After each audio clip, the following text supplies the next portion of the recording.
So, what are we going to sing for today? Miss Maria has a I have a very favorite song here. One of my favorite song is Under the Water. It's by Julia Donaldson. I think I have already shared this book to you guys, right? So today we are going to sing one of my favorite song called Under the Water. Right, but before that, I'm going to show you the movements. When I say fish, it's going to be this. Fish, blow bubbles under the water, right? So this is your fish. When I see tadpoles, it's gonna be this, tadpoles. Okay, tadpoles. And when I say seaweeds, it's gonna be this, fluttering seaweeds. And when I say shark, your hand should be there, shark. Yes, well done. So there are other words that you're gonna hear which says under the water, so you just have to go and wave your hands like water. And when I say goggles, then you have to put your goggles on. Alright?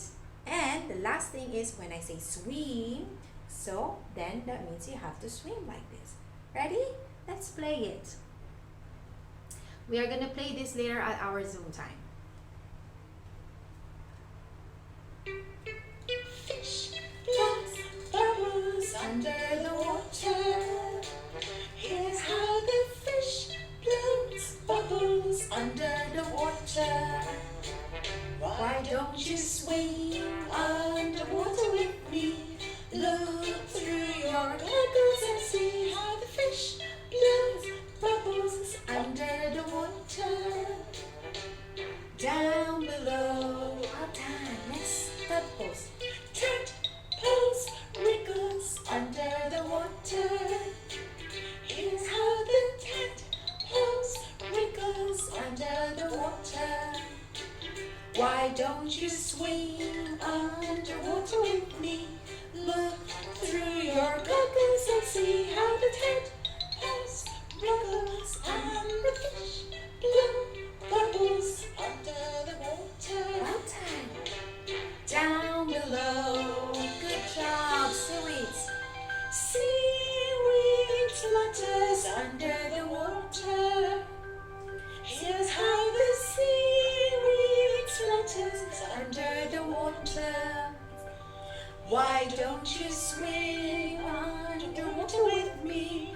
Look through your goggles and see how the seaweed flutters under the tadpoles wriggles and the fish blow bubbles under the water. Down below, Well done. Shark. sharks eat fishes under the water. Here's how the sharks eat fishes under the water. Ready. Why don't you swim underwater with me? Look through your goggles and see how the sharks eat fishes and the seaweed flutters and the tadpoles wriggle and the fish blow bubbles under the water. Down below, Well done. Good job. You did it. Hi everybody, we're back again today and I'm so happy and excited to have you back in my class. And what is good thing about it is we have a very exciting story for today. I myself is very excited. Alright, so to get back to you, our story is Hermit the Crab. Yes, it's Hermit the Crab. You know, he has some picture and clips. Well, this story is written by Carle. And the good news about Hermit the Crab is that this book is going to teach us about the months of the year. Do you remember them? Yes, the 12 months of the year. And let me see if I can sing the song for you. January, February, March, and April, May, June, July, and August, September, October, November, December. Those are the 12 months of the year. Well, I tried. All right, so those are the things that we'll be learning in this story. Also, the moral values that we will be learning in this story is about changes.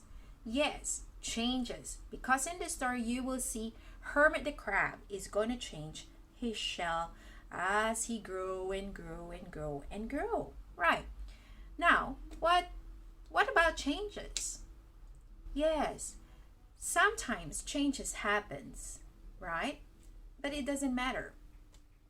Like right now, it may be difficult, but it is how we are going to cope or how we're going to embrace it. Let's say, for example, right now, what are we having is a Zoom class and we are learning this way. And it doesn't matter. What matters is we're having fun, we're doing a lot of activities, and we still see each other every day. Yes, that is right.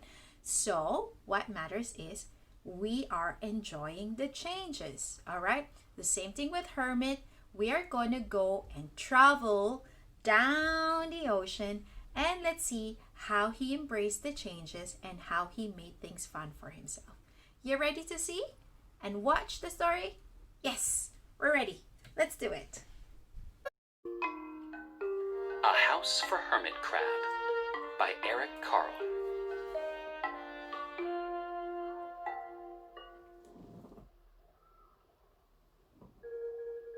Time to move, said Hermit Crab one day in January. I've grown too big for this little shell. He had felt safe and snug in his shell, but now it was too snug. Hermit Crab stepped out of the shell and onto the floor of the ocean, but it was frightening out in the open sea without a shell to hide in. What if a big fish comes along and attacks me? He thought. I must find a new house soon. Early in February, Hermit Crab found just the house he was looking for. It was a big shell and strong. He moved right in, wiggling and waggling about inside it to see how it felt. It felt just right. But it looked so, well, so plain, thought Hermit Crab. In March, Hermit Crab met some sea anemones. They swayed gently back and forth in the water. How beautiful you are, said Hermit Crab.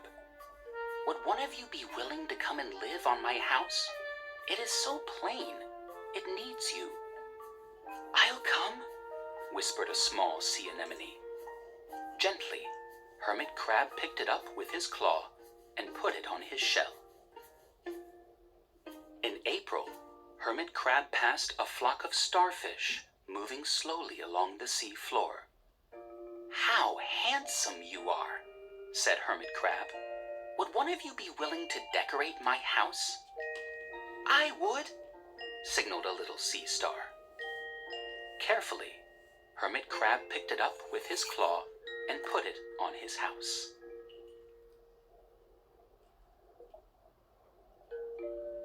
In May, Hermit Crab discovered some coral. They were hard and didn't move. How pretty you are, said Hermit Crab. Would one of you be willing to help make my house more beautiful? I would, creaked a crusty coral. Gingerly, Hermit Crab picked it up with his claw and placed it on his shell.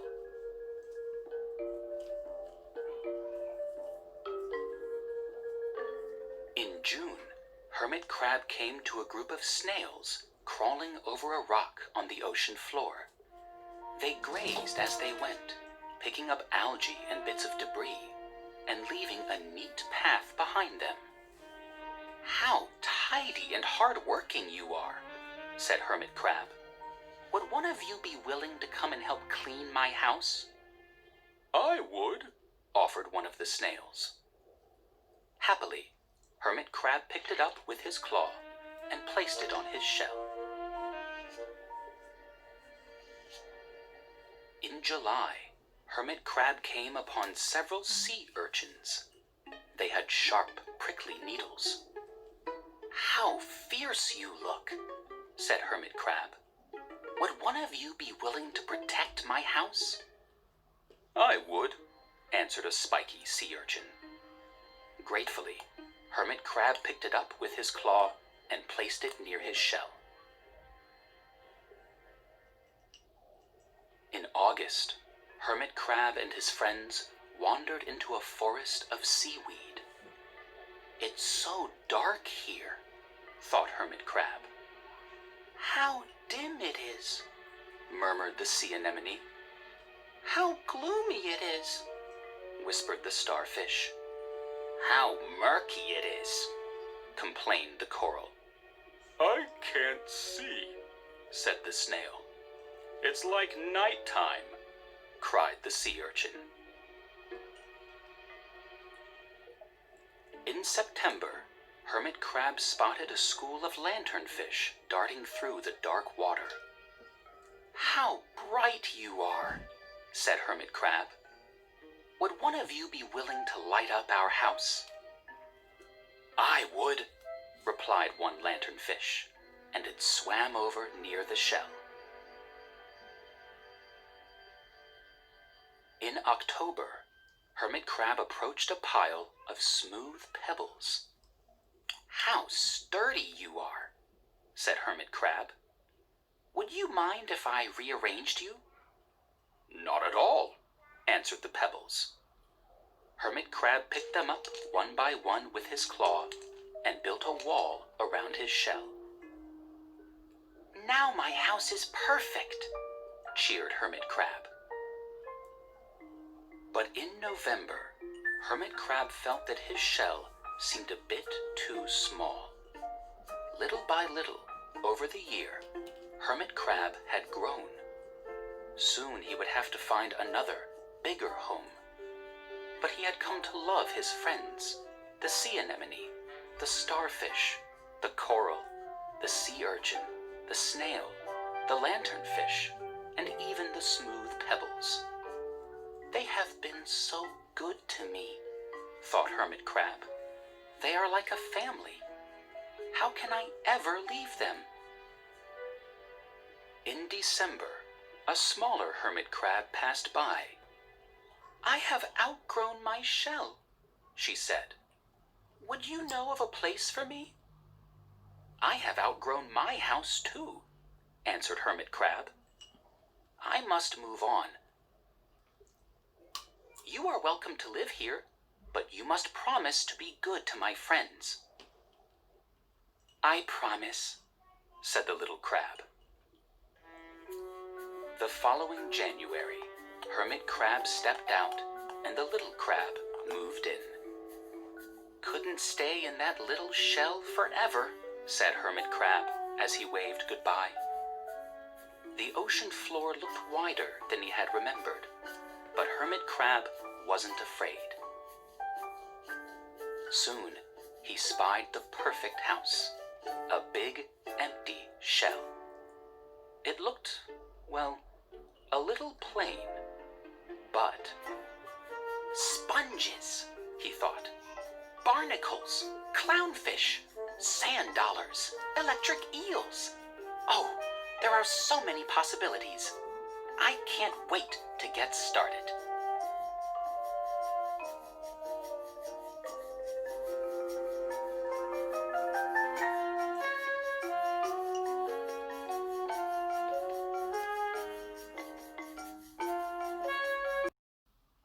Hi guys, so we are back again. Yes, and you can see a picture of a hermit crab this time, right? And for us to better understand our lesson, I want you to take a look at this picture very carefully. Right, let's dive into the ocean and let's meet the ocean creatures. Okay, you ready? Yes, let's go into it. So this is hermit crab. Hermit crab has different parts, right? Let's go on with it. So hermit crab, of course, has an eyes. Yes, it has an eyes. This part is his head,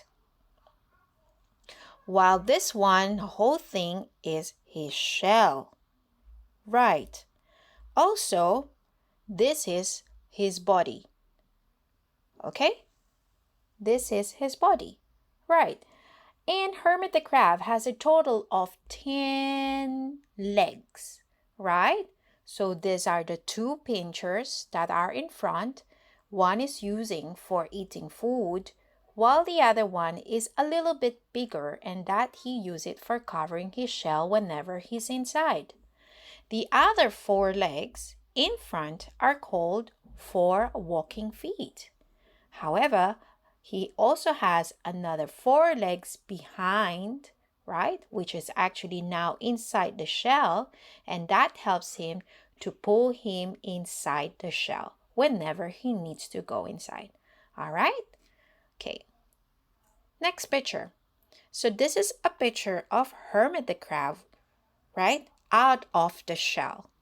Okay? So this is a clear picture of Hermit the crab out of the shell. Let's take a look at the other creatures that are actually in the story. For you to be able to understand the story very well, let's have a look at this. Right. This is sea anemone, right?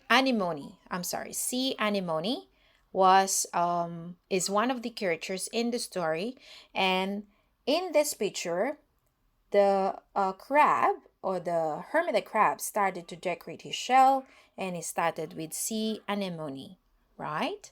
How about in April?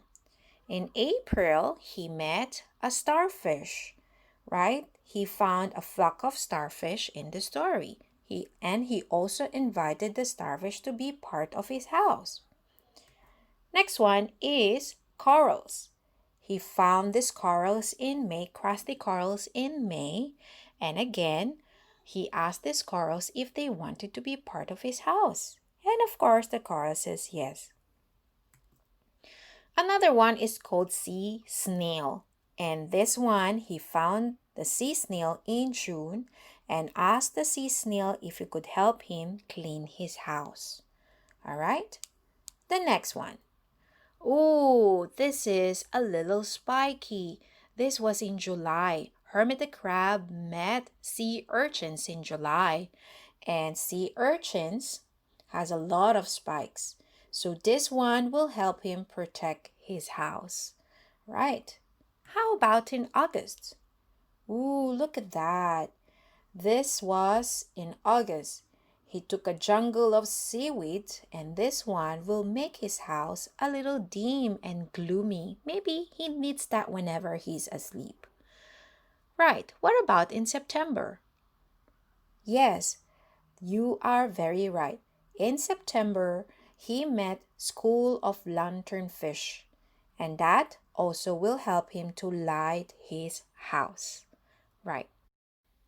Right, so in October, he met the pebbles, and he found a smooth pebbles, and this is to make a walls around his house. Right. And in November, he found out, that his shell is getting a little smaller. Why? Because he feels that he's already growing and growing and growing until he met a small hermit who is also looking for for a shell. Right. So this is just one part of the story, which we call barnacles. And I just want you to just have a look at it and see how it looks. Barnacles. Right. Next one. So this is one part of our activity for today. So if you could help me, just label your hermit the crab. All right. So you can look at the first picture and see where are the parts of the hermit the crab. Now, this is just a small art and craft that you can make if you have a paper plate at home, and if you have a paint, or otherwise if you don't have any of this, you can just use a crayon or a marker to trace your hand. And as well as this is just another art and craft which I'm going to be showing it to you in a little while. See you later. Alright guys, so we're back again. Like I said, I'm going to show you art and craft, right? So this is Avery's art and craft. So while I was recording, I've actually asked her to do something with her big sister. So you can see this is Hermit the crab, right? So how did we do it? this is her hand. So what we did is we just trace it and we color it, and so as we put the different characters that are in the picture, all right, I mean in the movie. So again, this is another one wherein maybe you can do it simple. There we go. So this one is just a spiral, right? Just use a A4 size paper and just color it. Same thing with this, and make little eyes. There we go. So the eyes are not going to be very difficult. We just color it with pen, and that's it. All right, see you guys later. Hope you have fun. Bye.